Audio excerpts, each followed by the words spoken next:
बैठी हैं। तो संत जी को किसी भगत ने ऐसे साधारण व्यक्ति ने देख लिया, जाके चरणों में बैठ गया। वो अपने संत जी अपने तपस्या में ध्यान में रोज बैठे रहते थे। आखिर खुली बोले तुम यहाँ भी नहीं माने, इतने जंगल में कहाँ से आ गए, तुम जाओ। चला गया, फिर आगे बैठा, रोज बैठे। बोले आखिर तुम चाहते हो रोज यहाँ आते हो, क्या परेशान करते हो हमको? बोले प्रभु मैं इसलिए आता हूँ कि कोई एक ऐसी सिद्धि बता दीजिए कि मैं जो कहूँ मेरे काम सब होते रहे। बोले तो ऐसा तो कुछ नहीं, पर एक प्रेम सिद्धि है, मुझे मालूम है, मैं तुम्हें वो प्रेम सिद्धि बता देता हूँ। और शर्त है उसमें, उस प्रेत को निरंतर काम बताना पड़ेगा, वो कर देगा तुम्हारा काम।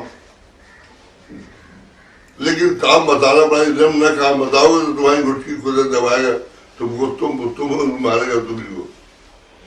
बोले हमारे पास लाखों हजारों इतने अनंत काम है, इसको काम हम बताते रहेंगे। गुरु जी ने उसको एक कोई मंत्र बता दिया प्रेत सिद्धि का, वो लगा सिद्ध करने, मंत्र सिद्ध हुआ, प्रेत खड़ा हुआ। बोले क्या चाहते हो बताओ? बोले एक काम करके ले आओ।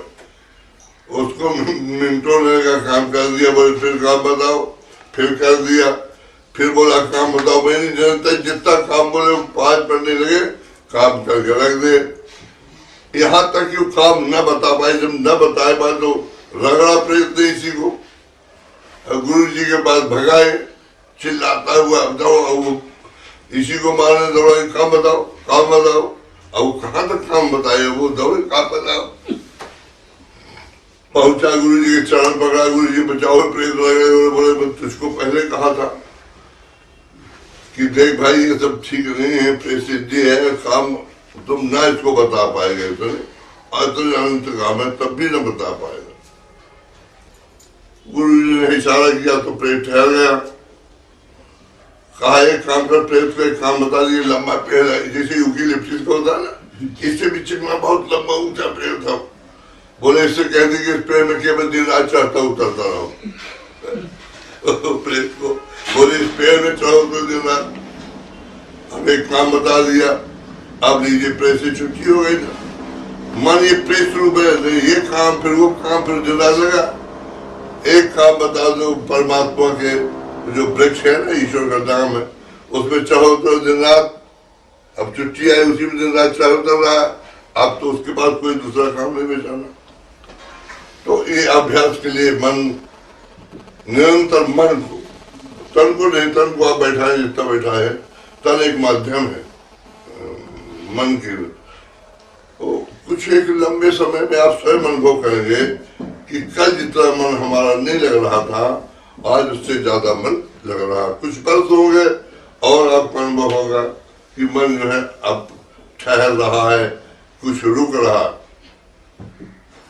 अब ये तो हो गया ठीक है अभ्यास। और अब आई बात बैरागी, जो भगवान ने गीता में 2 बातें कही, अभ्यास और बैरागी। तो मन को अभ्यासी बनाने के लिए मन ही स्वयं सुमरण ईश्वर का करने लगे और मन ही से ध्यान होने लगे, तो मन तो कुछ समय बाद जरूर लगने लगेगा। ये बात कहा भगवान ने। अब दूसरी बात उन्होंने कही बैरागी। तो जो बैरागी की बात है, हम लोग उसको गलत मायने में ज्यादा रखते हैं कि बैरागी का मतलब घर से भर जाओ, राख लगा लो, कमंडल ले लो, मूल घटाओ, ये सब त्याग कर दो। ये अर्थ ज्यादातर लोग बैराग्य का समझते हैं, पर बैराग्य का ये अर्थ नहीं है जो मेरे समझ में आया है।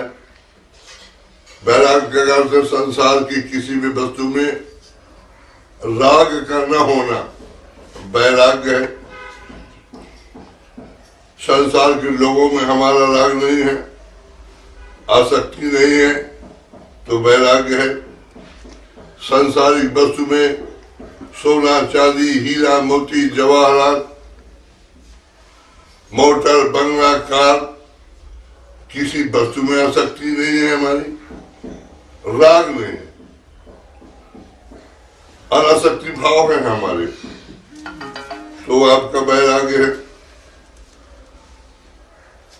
अगर आसक्ति में जीवन व्यतीत ग्रस्त में हो, चाहे संन्यास कहीं भी, अगर हमारी आसक्ति नहीं है, आसक्ति नहीं है और उसमें राग नहीं है किसी में, वो चाहे मनुष्य हो चाहे वस्तु हो, अगर हमारा राग नहीं है तो वैरागी है। इच्छाओं का परित्याग करना भी वैराग के दायरे में है। हमारी अनंत इच्छाएं लिए बैठे हैं, कैसे वैरागी? त्याग तो कुछ नहीं है, चाहते दुनिया की हर वक्त है, अपन किसी पंथ में हो, लेकिन अगर इच्छाएं अनंत इच्छाएं हैं तो हमारा वैराग्य नहीं है। तो वैराग्य के लिए रहे संसार में, पर यह संसार हमारे भीतर न रहे तो वैरागी है। इच्छाएं न रहे संसार की, अपने आप कुछ आता है, यह जाता है, समतत्व योग में रहे, हर्ष नहीं है, आने में विषाद नहीं है, दुख में दुख नहीं है, सुख में सुख नहीं है, हानि में हानि का अनुभव नहीं है, लाभ में प्रसन्नता नहीं है। तो इस तरह से जब बर्ताव में हम स्वयं बरतने लगेंगे, समतत्व योग में चलने लगेंगे, समान रूप से मन की स्थिति बन जाएगी और इच्छाओं से रहित होने लगेंगे और अपने आप को देखने लगे कि मन में हमारी दुनिया की कोई इच्छाएं नहीं है। अपने आप कोई उपलब्धि हो रही है तो हो रही है, नहीं हो रही तो नहीं हो रही है। किसी में मन में इतना लगाव संसारिकता के, किसी में हमारा न होना ही वैराग्य। पर हम देखते हैं कि हमारी अनंत इच्छाएं भी भरी हुई हैं, अनंत कामनाएं हैं हमारी, तो वो वैराग्य की स्थिति में नहीं आता। तो कहीं भागने की जरूरत नहीं है, जागने की जरूरत है। प्रयत्न करें कि हमारी इच्छाएं जो अनंत हैं वो सीमित होने लगे, धीरे धीरे इच्छाएं कम होने लगे, और जब इच्छाएं कम हो जाती है, इच्छाएं कम, तो वैराग्य की स्थिति कहलाती है। और वैराग्य भी, ये भी अभ्यास के लिए धीरे धीरे अगर हम त्याग की ओर बढ़ेंगे, त्याग का अर्थ भी है मन से वस्तुओं का त्याग करना, मन से संसारिकता के लोगों का मन से त्याग करना। तन से आप रहिए, संसार में रहिए, घर में रहिए, परिवार में रहिए, तन से रहिए।